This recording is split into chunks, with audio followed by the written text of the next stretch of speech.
அன்பார்ந்த தமிழ்நாட்டு வாக்காளர் பெருமக்களுக்கு வணக்கம். உங்கள் எண்ணங்களின் தேவைகளின் பிரதிபலிப்பே அனைத்து இந்திய அண்ணா திராவிட முன்னேற்ற கழகத்தின் தேர்தல் அறிக்கை. தமிழ்நாட்டின் அனைத்து மாவட்டங்களுக்கும் எங்கள் பிரதிநிதிகள் சென்று அனைத்து தரப்பு மக்களின் கோரிக்கைகளையும் கேட்டறிந்து அனைவருக்கும் அனைத்தும் கிடைக்கும் வகையில் இந்த தேர்தல் அறிக்கையினை தயாரித்துள்ளோம். வறுமை கோட்டிற்கு கீழ் உள்ள மகளிருக்கு மாதந்தோறும் ஊக்கத்தொகை ரூபாய் 3000 வழங்க வேண்டும்.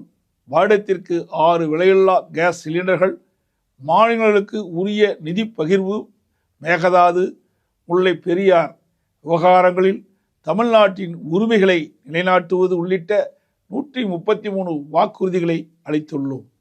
வெற்று பிம்பங்களோ விளம்பர நோக்கமோ இன்றி நடைமுறைக்கு சாத்தியமான வாக்குறுதிகள் கொண்ட உண்மையான அறிக்கையை அளித்த பெருமிதத்துடன் உங்களை எல்லாம் சந்திக்க வருகின்றேன்.